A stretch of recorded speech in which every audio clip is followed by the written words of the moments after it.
Tidwell. Appreciate you being here today.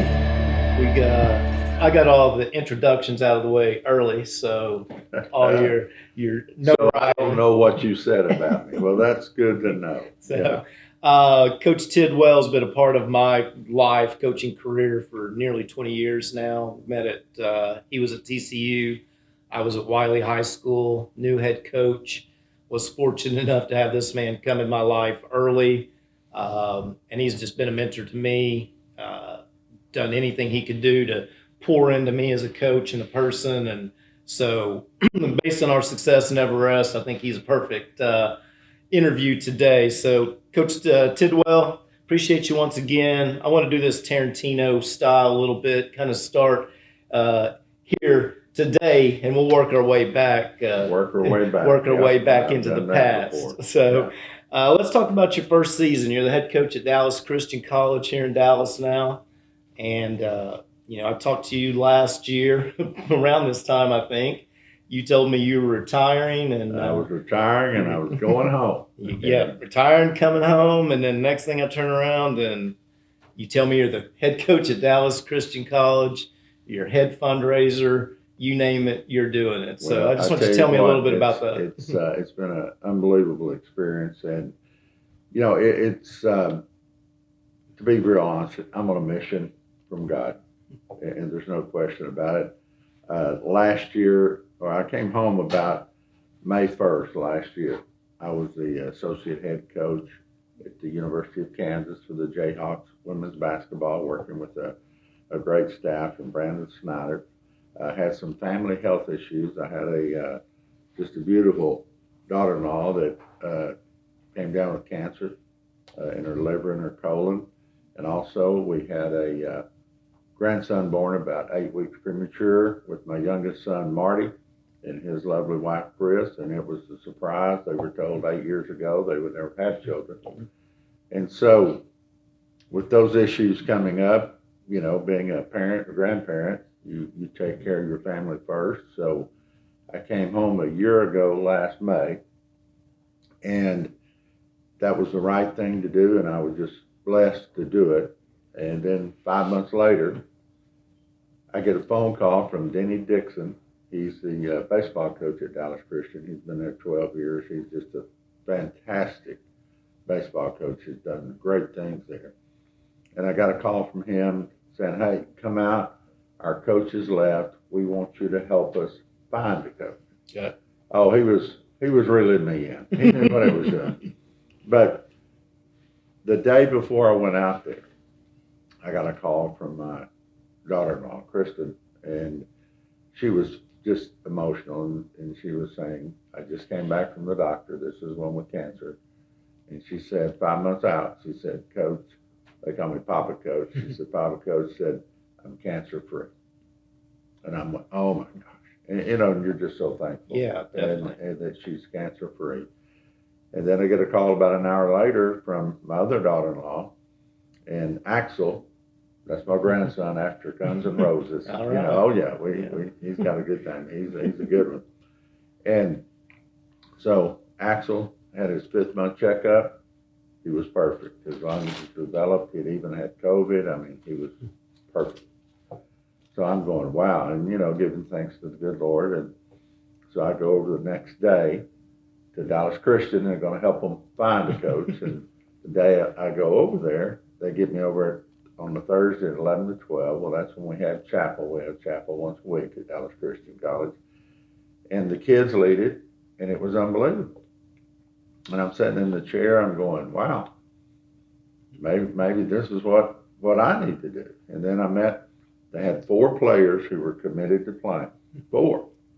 That had, almost a team. They had about 4 or 5 that were going to not play. And then I met 3 of them, and they said, "Well, Coach, if we can find a coach, we'll come back and play." So before I left there, we had it up to 7. Okay. And I'm sitting in the chair, and I met the AD. I like the AD, Craig Masrina, and really enjoyed my time there. And Greg said, "Hey, do you have time? The president wants to meet you." I said, "Yeah, that'll be fine." And I didn't do my homework and didn't have my phone out. So this is going to be the first time I was going to meet the president. And then, funny thing happened. I'm sitting in that chair, and I'm thinking about Frisco, Texas, 1976, my first coaching job. And I had a young man who played football, basketball, baseball. He threw the discus. He was a swimmer, and he was an unbelievable golfer. And he was in the 7th, 8th, and 9th grade there.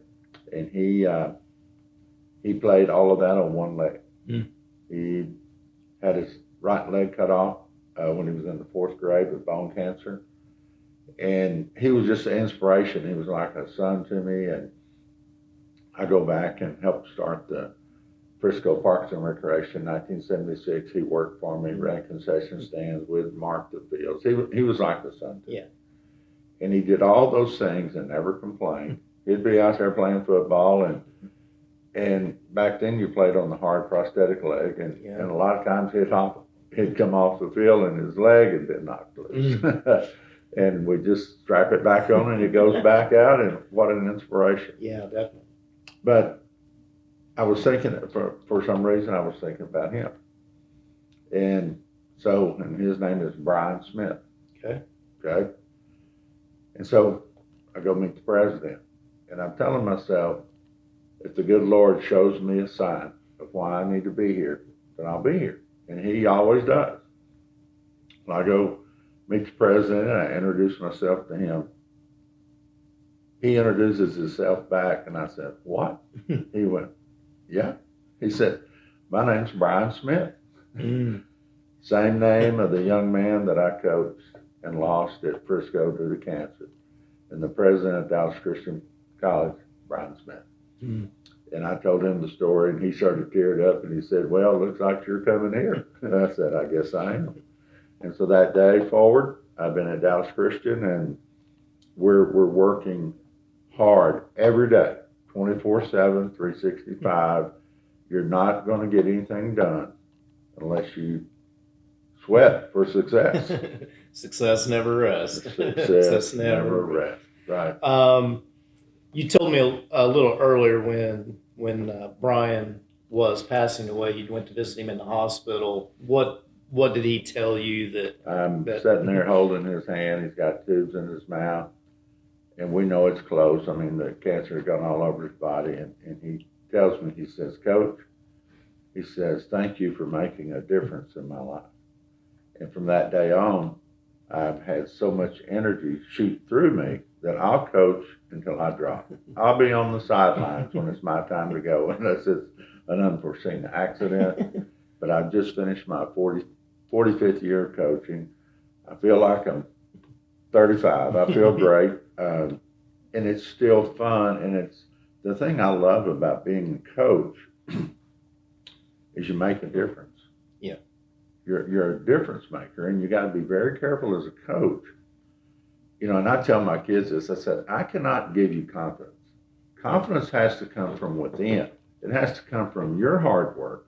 It has to come from your sweat and just getting out and working hard and getting better and being coachable. That's why they call it self-confidence. Self-confidence. Nobody can give it to you, right? That's right. You get that self-confidence comes from you. And the thing that coaches have to be real careful is you can take that confidence away in 10 seconds. Yeah. And so you've always got to have, if you get after your kids, you've always got to leave them with something positive before they walk away, and then they'll play for you as hard as they possibly can. And that's the 45 years of coaching. That's what I've built my success around, and I've had fortune to have quite a bit of success. But it's the thing is, it gets down to work. You have to work, and you cannot just rest and say, "Yeah, I'm gonna work one day, off 4 days." You've got to work. Yeah. You've got to prepare yourself to win. Yeah. And so that's what we try to do, and that's what we're trying to do at Dallas Christian. Okay. Well, so now we know how you ended up at Dallas Christian. I want to talk a little bit about the season. If you'll notice in the bio for Coach Tidwell, he's taken over many programs that wasn't at the top. Many of them were already struggling. Right. I can relate to that. Most of the programs I took over had struggled previously. So I know the season didn't start off how you wanted, but I know it ended up on a high note. So let's just talk briefly about the season itself. Well, when I got there, again, we'd gone from four, we got it up to seven players, and I'm not going to be critical of any coach that went before me. I'm not going to do that. Any players. I mean, it's I'm there to do what I do, and we went from four to seven, and we were at one time we were 1-7.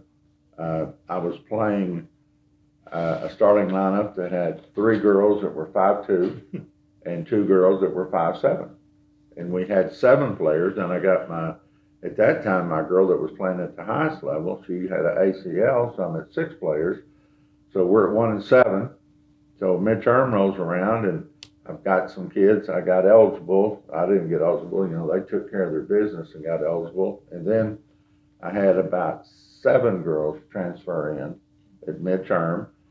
And it's amazing. All of them were at home, not going to college or taking online, but weren't playing. And we have this saying that we're really strong about is both feet in. And the thing that we do on both feet in is we meet at the center court in the circle. And we lock arms, and we have both feet in the circle. You can't be in or you can't be out. You're either halfway in or halfway out. You have to have both feet in the circle. And the reason I've been doing that all these years is it forces you to look at your teammate. Instead of, everybody puts their head down, hands up, yeah, rah, rah, rah. No, but it forces you to look at your teammate and tell them that you're going to do something good for this team.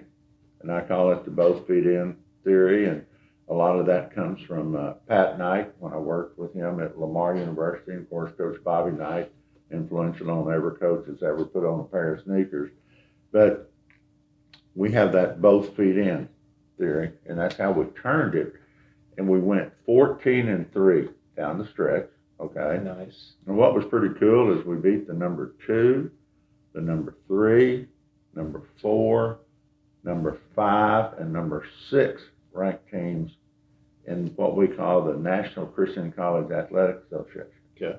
Down the stretch, we beat all those ranked teams. We finished second in our region behind Arlington Baptist.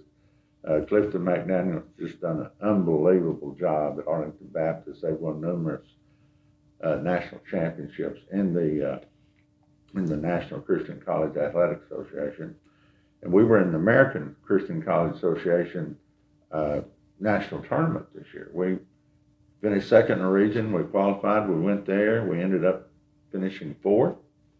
And the opening game, we beat the number 5 ranked team on their home floor. But what was a little bit sad in the last couple of minutes, I lost 2 really good players with ankle injuries. Oh, man. And they weren't able to play in the tournament again. So we lost the next 2 games. But the accomplishments of going 15-10, and from my records, again, I've looked everywhere for records, but it was like 16 years since they'd had a winning season. And again, I'm not critical of any previous coaching staff or anything. You just have to do what you have to do. And so we had the first winning season, and we ended up ranked number 10 in the National Christian Colleges Athletic Association. We were the final ranking. We're ranked number 10, and that's over 100 schools. Yeah. And so we're really excited about forthcoming of what we have right now. At Dallas Christian College, we're probably going to have around 20 to 24 young ladies that are going to be playing basketball. And a lot of them want to be coaches, which I really enjoy that. And we're going to be able to have 2 teams. Oh, wow. Oh, yeah. And so we're going from 4 to having 2 teams. And so we're very proud of that. But as you get into building a program, and I will say this is so important. When you young coaches out there or whatever you're doing, don't be scared to take a bad job. Don't be scared. Put your brand on it. The 3 head coaching jobs that I've had at the college level, I took over Lamar, 12 straight years of losing. UTRGV, 30 straight years of losing. Dallas Christian, 16 years of straight losing from all my records I can gather. Mm-hmm. That's 58 years of losing. Yes. And I thrive on that. And you've got to be able to have it inside of you. I like to listen to your stuff. I listen to motivational stuff. But the longer, the harder the walk, the better the destination. Mm-hmm. The harder the climb, the better the view. Yep. And so we do that. And again, we start with our both feet in theory. And we're just going to work hard as a team. And if you're not going to be a teammate, you will not play with me. Yeah. I'm not going to have the drama and all that kind of stuff. We just don't have it. And we've been able to be fortunate enough. And I'm really going to test myself as a coach next year when I've got trying to make 24 young ladies happy every day. Yeah, that's going to be a challenge. But I'm up for it. But I'm up for it. All right. So, Coach, want to talk a little bit of how do you start to define success when you go into a program that's lost 16 seasons in a row, 12 seasons in a row, 30 seasons in a row? How do you go in, address success to the people you're going to make successful? Well, the success is I like to see kids have pride in the program. Mm-hmm. And I like for them to have on their, say, Dallas Christian gear, their Lamar gear, their UTRG, and wear it around. There's nothing, that gets me more than we're on a college campus, say at UTRGB, and they have different college shirts on or things on. I'm going, no, that's not it. When I was at Lamar University, I had a deal that if anybody in your program, I was athletic director there, that anybody I saw on campus on your teams, like if they had nothing, no offense against any of these, but if they had a Texas A&M shirt on, if they had a Texas shirt on, I fined them $25 out of their budget. Yeah. Because I wanted to create pride at Lamar for the Cardinals, and we did. Yeah, you want to brand somebody else. We want, yeah, and nothing against the other unit, but what I'm saying is, we wanted to build something that was special, and you develop. Success is how hard do your kids compete. I mean, do they lay down the quick? No, they're never going to do that for me. But winning always helps. That's a good indicator that you're turning the program around. But the thing that I guess, and it happened to me this year, is the kids started to being proud to be from Dallas Christian. Not that they're not proud of the school. I'm talking about playing basketball, and it meant something for us. If we're getting, we played some athletic scholarship schools, mm-hmm. and our kids are getting huddled and said, "Hey, we don't care. We're going to fight." Yeah.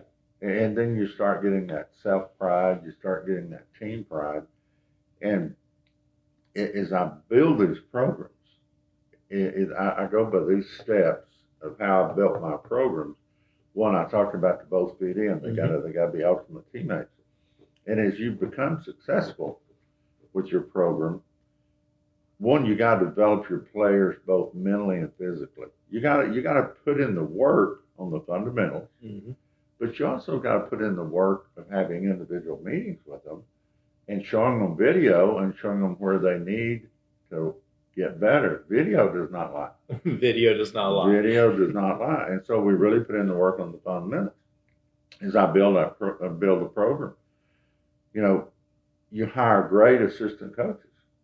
If you don't have great assistant coaches, you're going to have ones who well, yeah, I'll do with the better player. Now you got to have assistant coaches who work all levels. Especially when I was coaching in high school, I loved to go to the junior high. I love to work with the ninth and JV. You got to have assistant coaches, because one thing about assistant coaches, as you hire them, you need to make sure you do your homework, because assistant coach, two things. They will take a bullet for you, or they'll be the one loading the gun. And so you got to find those, and I've been so blessed with having great assistant coaches. Yeah. And assistant coaches, you let them coach. Now they have to earn that right to coach. They got to prove to you that they're going to do that. But I had one of the best compliments ever is from Ray Caldwell, a guy I think highly of that. And he has San Antonio's finest AAU club. Mm-hmm. And he came up to me. We played UTRGV. We played USC at UTRGV. Southern Cal coming to the Valley to play, and they ended up beating us like 5 points or so. We played hard. He came up and he said, Coach, great game. Mm-hmm. And I said, well, I appreciate it, Ray, but he said, not for the way y'all played. He said that I had the youngest coaching staff in America. America. I had 21-year-old, 22, 23-year-old. He came up to me and he said, Coach, he said, you're developing your coaches because you let them coach. Mm-hmm. I had Hannah Burleson was in charge of my out of bounds plays. I had Anthony Anderson working on defense. I had Yannick Denson who was calling a bunch of offensive plays, and Yannick and Anthony, both black male coaches, mm-hmm. and trying to get into the women's business, and Hannah, young female. And he came up to me and he says, I watched you coach. You let your coaches coach and you take their input. He said, you're going to make great coaches out of them. Yeah. And right now, Yannick is he was the head coach at Howard Payne University. Now he went to the College of Charleston as a lead assistant.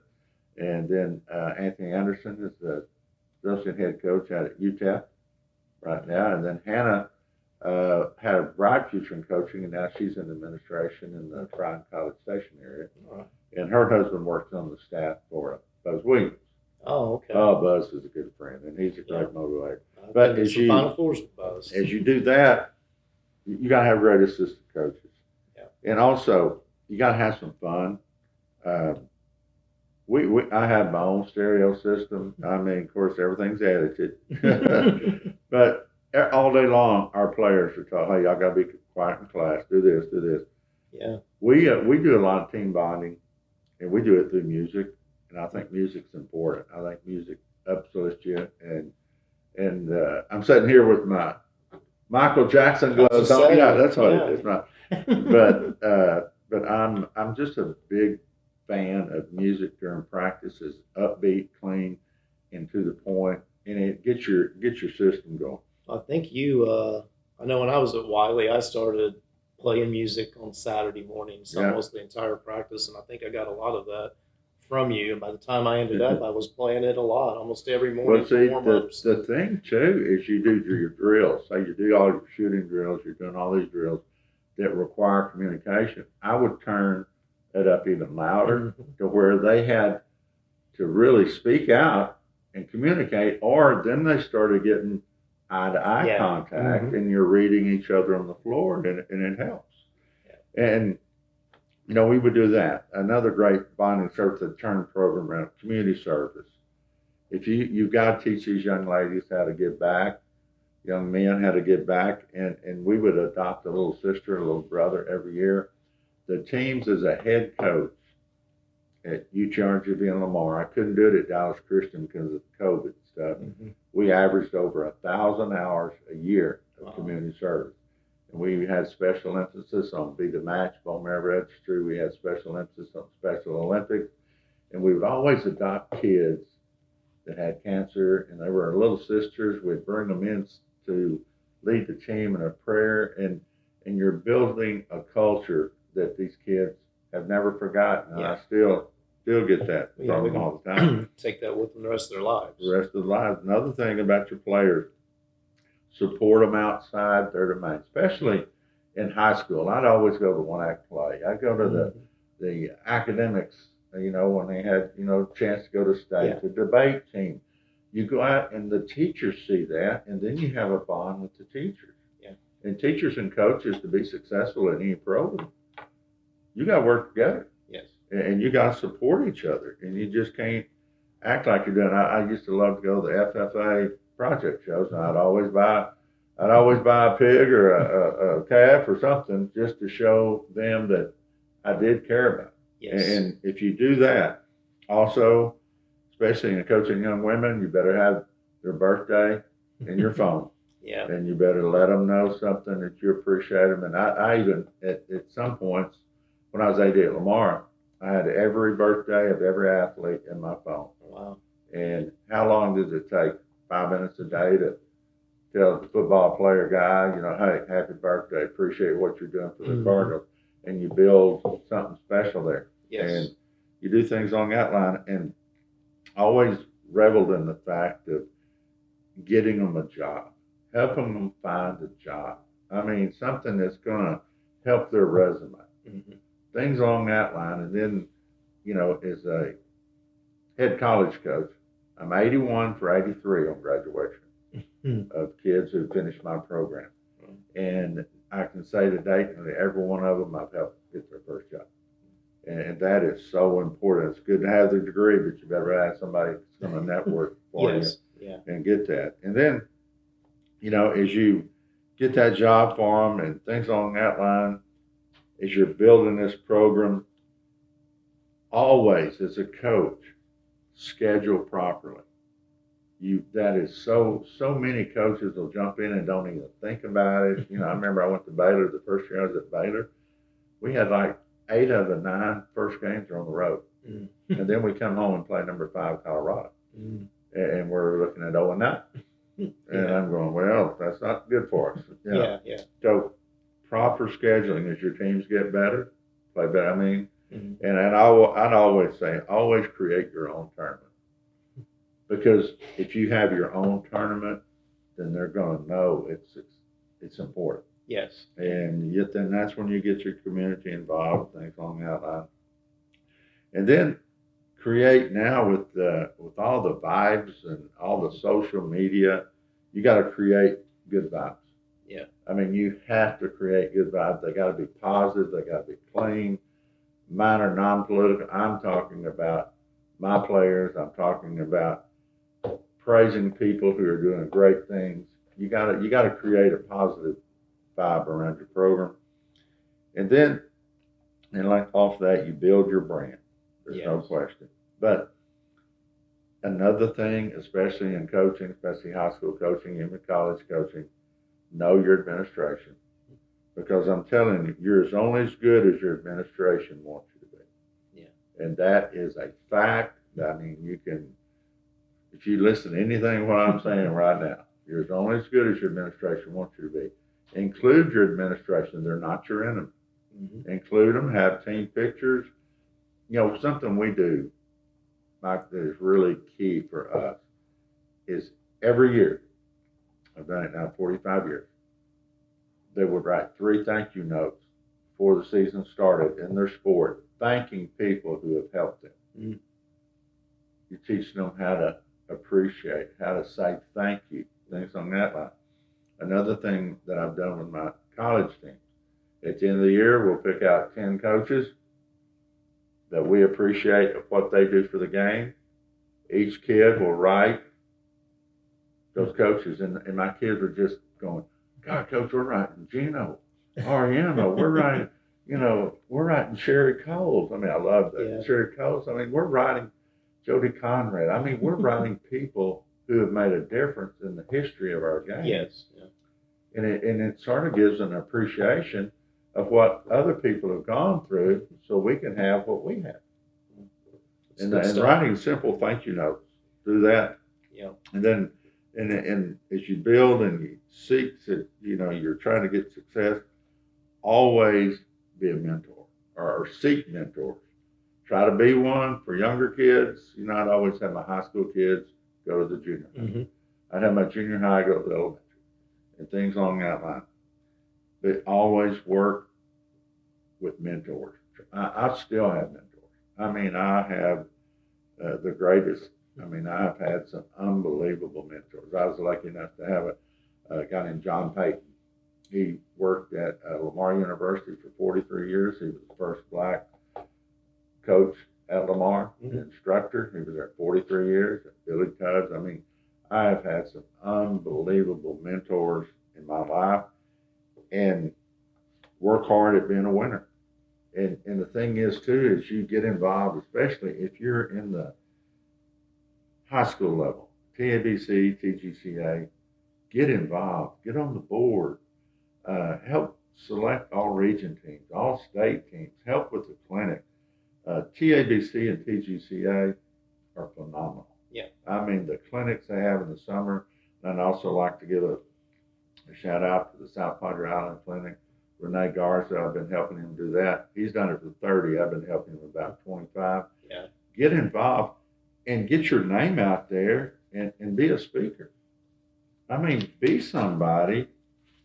Just don't be a follower. Yeah. And the thing that I always like to go by, this is one of my favorite sayings, is the measure of who we are is what we do with what we have.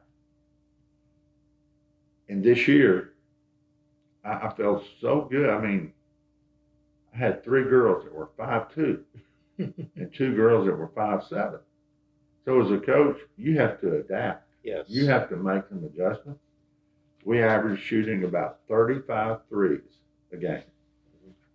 And did we make them? No. We weren't very good shooters. But long shots equal long rebounds. Long rebounds. And we would go get is rebounds. An advantage to the 5'2" and 5'7" kids, and right? we would go attack, and we scored a lot of points attacking the rim. Yeah. And if you attack the rim, you're going to get some calls. Yeah, that's seems to be a lost philosophy in basketball these days. Sometimes it looks like it's a sin to go to the paint these days. But it seems the teams that win are the teams that still go to the paint and go to the free throw line. Exactly. I'm a strong believer in that. So I want to talk just a little bit real quick. Ever since I've known you, which is probably around 20 years at this point, I've known you to collect information such as this. You consolidate it, you combine it, and then you give it away. I've got probably three ring binders from Larry Tidwell, from TCU, Kansas, Lamar, you name it. But I think that's led to, we're talking about, you have about 180 coaches that you've directly worked with these people, in your coaching tree, your coaching line. And I was thinking you take people like myself, that you've been a mentor to, and then now we have players that are coaching, which obviously your mentorship to me has trickled down to them. So you're thousands and thousands of coaches deep with your influence. So can you just talk a little bit about, what that means to you? I know that's a big part of, your living day to day. I've been very fortunate. It's sort of like when I grew up in Sanger, Texas. We were Class B. We didn't even have Class A back then. I mean, we were small. I mean, but what a great. I had Herbert Arledge as my superintendent, Ralph Amick, Billy Ed Nance were our coaches. John Lowry. I mean, and they taught us about hard work. They taught us about being fair. But the thing that these guys did, the coaches back when I started coaching, we would always share. I mean, we would share information. When I got into the college game, of course, I started with TABC in 1976. Mm-hmm. I've been active, and that's when it started. Mm-hmm. And I can remember back going to Waco and doing all those things. And you'd be surprised, we'd sit around George's, that's the place where you can get iced tea and water. Yeah. And big chicken fry. Yeah, and then we would draw plays on napkins. Mm-hmm. We'd have salt and pepper shakers. I mean, we were sharing and growing the game, and that worries me a little bit. I don't think we do that enough now. And I made a pact to myself that I wanted to help grow the game, and that's what I've been trying to do. I have 180 now that were former players, managers, GAs that are actively teaching and coaching. I always say teaching and coaching first, because you're teaching and then you're coaching. Yes, sir. And so I'm very, very proud of that, and I keep up with those guys, and with the social media and all that, man, they know when my birthday is, because, man, I got a lot of hits on my birthday. But see, that's what you want to do. I help in the last 3 days, I've helped 5 kids get jobs. Yeah. By people calling me and say, "Okay, coach, we trust your judgment." I mean, Yeah. but as coaches, get out there and build that credibility and share. And it's sort of like as I came into this business of college, I came from Schulenburg, Texas to Baylor. Mm. That's a big jump from Yes. 2A and I was the first full-time assistant at Baylor, worked for Pam Bowers, and I appreciate her for hiring me. But when it got down to, it gets down to recruiting. You've got to be able to recruit. And one of the first ones to step up was Joe Curl. He didn't have to do that. He was over at Trinity Valley. Yeah. We became best friends.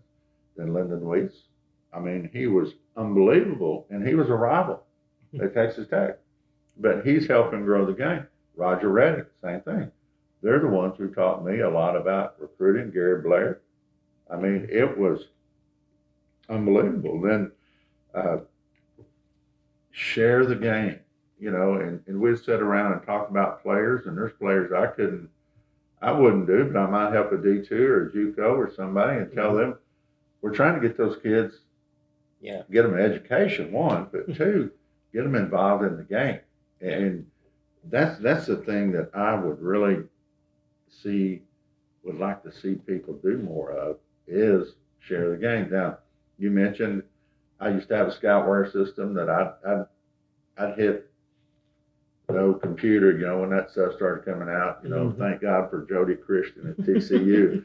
She helped me with all those scoutware programs. But you'd hit a button, and I would send out notes, personalized notes, to over 25,000 people.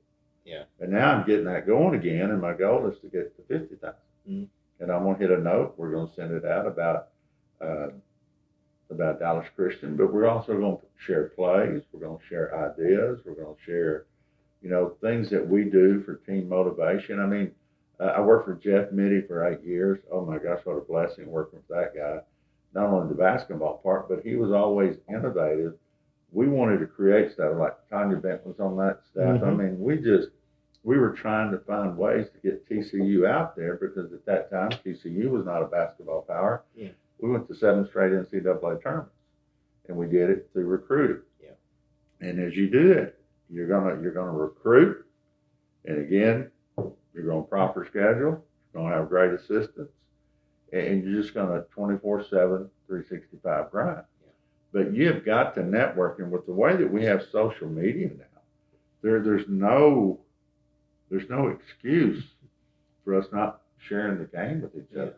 You know, and as I was at Baylor University, and again, it happened to be at that place called George's, having some iced tea, and I'm sitting there talking about 4 or 5 of us, and then there's this guy next door, not next door, but the next table. He's pretty loud. He's had a few spiked iced teas, I guess you would say, and we were just sort of making sure he was okay, and we get him over to our table, and he introduces himself. His name is Ian Naismith. We went, Naismith? I guess you're James Naismith's grandson. He said, well, I am. I said, no, you're not. No. Well, after about a 30-minute discussion, we went out to the Winnebago. He had all the original stuff of the James Smith Museum in that. Wow. And we built up a relationship there. He had just taken it over. His dad had passed. And Ian was a truck driver in Corpus Christi.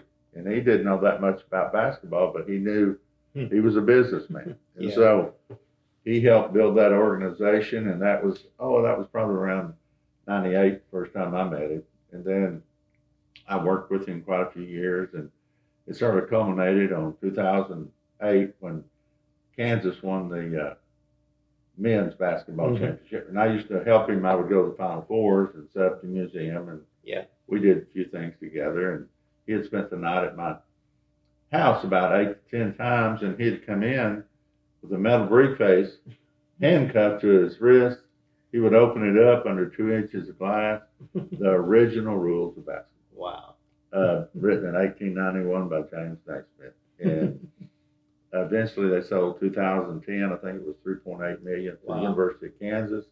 Now, what's ironic about my career is I was at Kansas, and I would walk to my office. Right there's the original rules of basketball on display, and I said, "Man, those have been in my house." And I told Bill Self that. He said, "Oh, you're crazy." And boy, Bill Self, what a great! Oh my gosh, if Yeah. he's not the best, I don't know who he is. But we were good friends, but we became even better friends working there at Kansas. But we had some interesting stories about Ian Naismith. Oh, he was a piece of work. And Ian, God rest his soul, died in 2012. But the rules are there in Kansas, and I would always say, if you ever want to take your kids to learn about the game, you go to Fog Island Fieldhouse. That's the place to learn. Oh my gosh, Naismith Court, excellent place. Yeah. But share your notes, build a game. Well, you mentioned Gary Blair in there, and I had the opportunity to meet him as well during the recruitment of Jackie Stanley, and he is a type to give back. He mentioned to me John Maxwell. It was the first time I think I'd even heard of John Maxwell. Of course, now being in real estate and business, I hear Right. about him all the time. Right. But Coach Blair recommended me reading Developing the Leaders Around You. And I would think that you have done a lot of that while they're in your care for them to go out and be leaders. Well, So what's is there some particular leadership things you do, or is that just you lead by example and they want to be, I consider you an attractor of talent more than a recruiter. I think what you do is you surround yourself with winners. Mm-hmm. Winners are leaders, and then you try one of my best skills, and people say, "Tid, you can talk on any level with the maintenance guys all the way to the president." But my best skill is I know how to listen. Yeah. And when my players talk, I listen. When people are around me and my administrators are talking, I'm listening, and I'm always trying to make that an advantage of listening, because then you go back and you know what, you put there, like a lot of kids, I've seen teachers give up on a lot of kids, and I never give up on kids. I'm 81 for 83 on graduation rate. 81 for 83 as a head coach, college coach.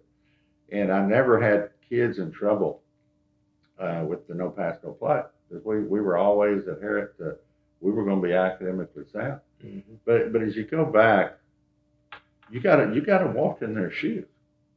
A lot of people don't know how to understand that. Yeah. You gotta get a feel for them. Like I drop my kids' personal notes all the time. I may go by, and go see their parents. Yeah. I mean, why not? When I was at Schulenburg, Texas, when I took over that job, I went by and saw every parent and went to their house and everything, and built a relationship. In the 8 years of coaching, that is the most phenomenal place that I've ever coached, because we started our junior basketball league program, K-8. And I think when I went there in Schulenburg, we maybe had 8 goals up in the whole town, and we ended up having over 200 basketball goals. Wow. I mean, it became a culture of not only winning in basketball, but also winning in every sport. And I think as an athletic director, as a head coach, as a leader, every sport's important. You cannot just say, this is my sport, I'm not going to do it. Every sport is important. Mm-hmm. And treating males and females the same is important, because if you have a boy or girl and you pay school taxes, you're going to pay the same. Is that right? Yes, sir. Treat them the same.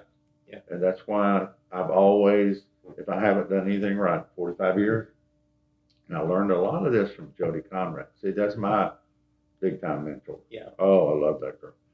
And you treat people with respect. You treat people fair. You treat them the way that you want to be treated. But if you're paying those school tax, you treat the girls the same way, and the girls are going to respond. Yeah. And I've been able to do that in 45 years. If I haven't done anything right. I've fought for the rights of women, particularly in sports. Yeah. And I know we have a young lady here that's going to be a cheer coach Mm-hmm. in the back. And I'm going to let you know, I was a cheerleader sponsor as a head football coach for 2 years and enjoyed every minute of it. And we had a home court advantage when we played, home field advantage. Home field advantage. Yeah, but you just surround yourself with leaders. And the thing is, so you got coaches that want to come work for you. Be sure and do your homework. It's sort of like in recruiting. Do your homework.